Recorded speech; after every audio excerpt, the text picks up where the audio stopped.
തന്നെയാണിത്. Doctor G Gopakumar, പുൽവാമയ്ക്ക് ബദലായിട്ട് തിരിച്ചടി നൽകിക്കൊണ്ട് സർജിക്കൽ സ്ട്രൈക്ക് നടത്തിയതുപോലെ വേണം എന്നുള്ള ആവശ്യം രാജ്യത്ത് ഉയരുന്നുണ്ട്. പാകിസ്ഥാൻ പെർ ഹംല കരോ എന്നുള്ള മുദ്രാവാക്യങ്ങൾ അത്യുച്ചത്തിൽ മുഴങ്ങുന്നുണ്ട്. പക്ഷേ ഇപ്പോൾ ഇന്ത്യയുടെ ഈ നീക്കം, ഈ നയതന്ത്ര ബന്ധങ്ങൾ പരിമിതിപ്പെടുത്തിക്കൊണ്ടുള്ള നീക്കം, അതിനെ താങ്കൾ എങ്ങനെയാണ് കാണുന്നത്? ഇപ്പോൾ രാജ്യത്ത് പാകിസ്ഥാൻ രാജ്യം നൽകേണ്ട ഏറ്റവും വലിയ തിരിച്ചടി ഇത് തന്നെയാണെന്നാണോ? ഇതുകൊണ്ട് അവസാനിക്കുന്നില്ല എന്നുള്ളതാണ്.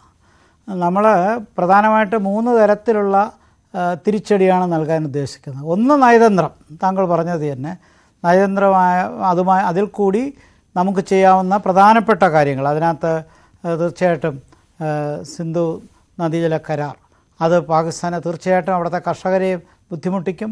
അവരുടെ ഇല്ലെങ്കിൽ തന്നെ സാമ്പത്തികമായിട്ട് വളരെ പിന്നോക്കാവസ്ഥ നിൽക്കുന്ന രാജ്യത്തിന് കൂടുതൽ ദാരിദ്ര്യ പ്രശ്നങ്ങളുണ്ടാക്കും. അതുകൊണ്ട് പാകിസ്ഥാന് നിലവിലുള്ള സാമ്പത്തിക പ്രശ്നങ്ങൾക്ക് പുറമെ വലിയൊരു സാമ്പത്തിക തിരിച്ചടി ഉണ്ടാകും. അപ്പോൾ ഇതാണ് നമ്മൾ കൊടുക്കുന്ന നയതന്ത്ര രംഗത്ത്. ഇപ്പം ബാക്കി കാര്യങ്ങൾ ഡിപ്ലോമാറ്റിക്കായിട്ടുള്ള കാര്യങ്ങളൊക്കെ അങ്ങോട്ടും ഇങ്ങോട്ടും ചെയ്യാം. പക്ഷേ ഇതിന് ഒരു തിരിച്ച് പാകിസ്ഥാൻ ഒന്നും ചെയ്യാനില്ല. അത് സിംല കരാറല്ല ഇതിനുള്ള മറുപടി.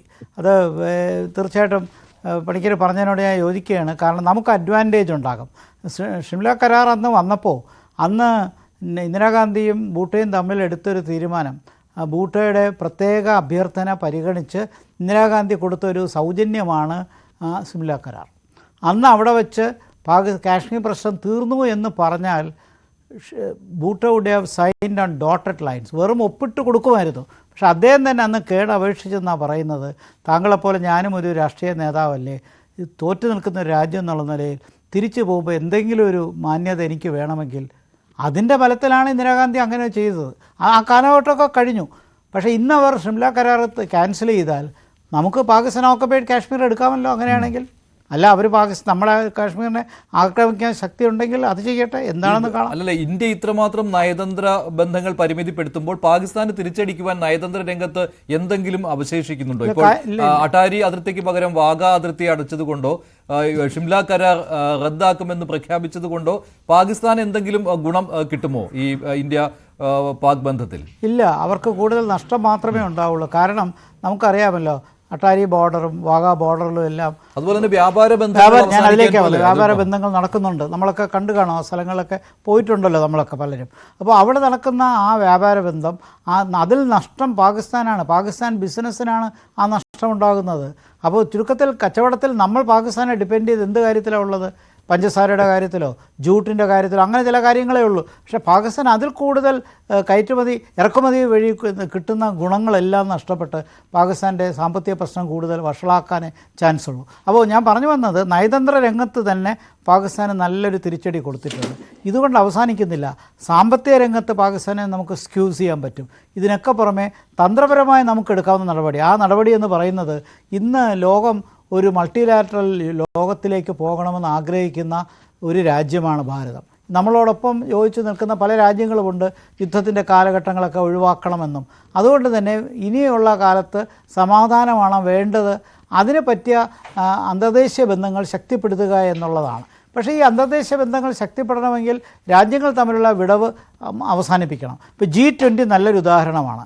ഐക്യരാഷ്ട്രസഭ പരാജയപ്പെട്ട പല സ്ഥലങ്ങളിലും G20ക്ക് നേടാൻ കഴിഞ്ഞു. അപ്പോൾ G20യുടെ ഏറ്റവും പ്രധാനപ്പെട്ട ഒരു സ്ഥാനത്ത് നിൽക്കുന്ന നമുക്ക്, ഭാരതത്തിന്, മറ്റ് രാജ്യങ്ങളുടെ കൂടെ കൊണ്ടുവരാൻ പറ്റും. അപ്പോൾ തന്ത്രപരമായി മിക്ക രാജ്യങ്ങളും പാകിസ്ഥാനെ ഒറ്റപ്പെടുത്താനാണ് സാധ്യത. അത് പാകിസ്ഥാൻ ഉടനെ തന്നെ മനസ്സിലാവും. ശരിയാണ്. ഇസ്ലാമിക തീവ്രവാദത്തെ ഒറ്റപ്പെടുത്തുക എന്നുള്ള നയം സ്വീകരിക്കുകയാണ് ലോകരാജ്യങ്ങൾ, അല്ലേ? ആ ഒരു പിന്തുണയാണ് ഇപ്പോൾ ഇന്ത്യക്ക് കിട്ടിക്കൊണ്ടിരിക്കുന്നത്. അതുകൊണ്ട് തന്നെ തുറന്ന ഒരു യുദ്ധത്തിലേക്ക് പോകുന്നതിന് മുൻപ് ഇത്തരത്തിലുള്ള ദൂരവ്യാപക പ്രത്യാഘാതങ്ങൾ പാകിസ്ഥാൻ ഉണ്ടാക്കുന്ന രീതിയിലുള്ള നയതന്ത്ര നീക്കങ്ങൾ, അതാണ് ഏറ്റവും നല്ലത്. മറ്റ് രാജ്യങ്ങൾ, ചൈനയ്ക്ക് പോലും പാകിസ്ഥാനെ ഇക്കാര്യത്തിൽ പിന്തുണയ്ക്കാൻ പറ്റുമെന്ന് തോന്നുന്നില്ല.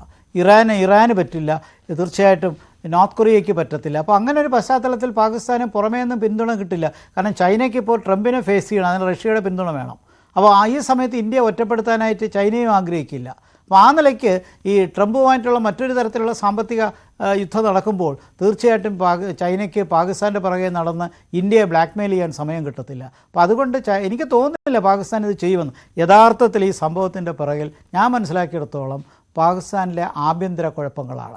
ഈ ആഭ്യന്തര കുഴപ്പങ്ങളിൽ നിന്ന് രക്ഷപ്പെടണമെങ്കിൽ പട്ടാളത്തിന് വിഷയം മാറ്റണം, ലോകശ്രദ്ധ മാറ്റണം, രാജ്യവിരുദ്ധത അവിടെ പ്രയോഗിക്കണം. അത് ഇന്ത്യ വിരുദ്ധത എടുത്തു കളഞ്ഞാൽ പാകിസ്ഥാന് ദേശീയതയില്ല. അപ്പോൾ ഇന്ത്യ വിരുദ്ധത പറയണം. പാകിസ്ഥാനിലെ ആർമി ജനറൽ കഴിഞ്ഞ ഞായറാഴ്ച മുനീർ പറഞ്ഞ കാര്യത്തിൽ വീണ്ടും കാശ്മീർ കൊണ്ടുവന്ന് പുതിയ തലമുറയെ പഠിപ്പിക്കണം. അവിടുത്തെ വിദ്യാഭ്യാസം നേടുന്ന ഒരു പുതിയ യുവതലമുറയുണ്ടല്ലോ, അവരെങ്കിലും മനസ്സിലാക്കുന്നുണ്ട് 47-ൽ സ്വാതന്ത്ര്യം കിട്ടിയ ഇന്ത്യ എവിടെ നിൽക്കുന്നു, അതേ വർഷം അടുത്ത ദിവസം നേരത്തെ ഒരു ദിവസം മുമ്പേ സ്വാതന്ത്ര്യം കിട്ടിയ പാകിസ്ഥാൻ എവിടെ നിൽക്കുന്നു. അപ്പോൾ തീർച്ചയായിട്ടും അവിടുത്തെ പൊതുസമൂഹം ഈ പട്ടാള നടപടിയെ എതിർക്കുന്നുണ്ട്. ശക്തമല്ലാത്തൊരു പൊതുസമൂഹമാണെന്നറിയാം തീർച്ചയായിട്ടും. പക്ഷേ ഇമ്രാൻഖാനെ പോലുള്ള നേതാക്കന്മാരെ ജയിലിലിട്ട് അവിടെ ജനാധിപത്യ കശാപ്പ് ചെയ്ത് പട്ടാള മേധാവികളും മതമൗലികവാദികളും ചേർന്ന് നടക്കുന്ന ഒരു വല്ല ഗൂഢാലോചനയുടെ ഒരു ഭരണം അവിടുത്തെ ജനാധിപത്യത്തെ ഇല്ലാതാക്കി. അപ്പോൾ പാകിസ്ഥാന് ഒരു പൊതുവായൊരു മുഖമില്ല. പാകിസ്ഥാനിൽ ആര് പറയുന്നതാണ് ശരിയെന്ന് നമുക്ക് മനസ്സിലാക്കാൻ പറ്റുന്നില്ല. കാരണം സിവിലിയൻ ലീഡറില്ല. ആ സിവിലിയൻ ലീഡറില്ല എന്ന് മാത്രമല്ല, മിലിറ്ററിക്ക് അവരുടേതായ കോർപ്പറേറ്റ് താല്പര്യങ്ങളുണ്ട്, മൗലികവാദികൾക്ക് മറ്റൊരു താല്പര്യമുണ്ട്.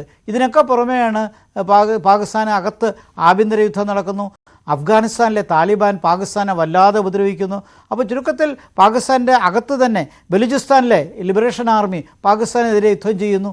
അപ്പോൾ ആഭ്യന്തര കുഴപ്പങ്ങൾ കൊണ്ട് കെടുതിയിൽ നിൽക്കുന്ന പാകിസ്ഥാന് ഒരു യുദ്ധത്തിന് തയ്യാറാകുന്നൊരു സാഹചര്യമില്ല. പക്ഷേ ഗത്യന്തരമില്ലാതെ അവർക്ക് ഒരു സൂയിസൈഡൽ സ്ട്രാറ്റജി അല്ലേ ചില നീക്കങ്ങൾ നടത്തേണ്ടി വരും. അതുകൊണ്ട് തന്നെയാണല്ലോ അവർ മിസൈൽ പരീക്ഷണത്തിന് ഒരുങ്ങുന്നു എന്ന രീതിയിലുള്ള മിസൈൽ പരീക്ഷണത്തിന് തയ്യാറെടുക്കുന്നു, ഇന്നും നാളെയുമായി മിസൈൽ പരീക്ഷണം നടത്താൻ പോകുന്നു എന്നൊക്കെയുള്ള വാർത്തകൾ വരുന്നു. അതുകൊണ്ടാണ്. പക്ഷേ അതിന്റെ തൊട്ടടുത്ത നിമിഷം തന്നെ INS സൂറത്തിൽ നിന്ന് മിസൈൽ തൊടുത്തുവിട്ട് ഇന്ത്യ മറുപടി നൽകുകയും ചെയ്തിട്ടുണ്ട്. ശ്രീ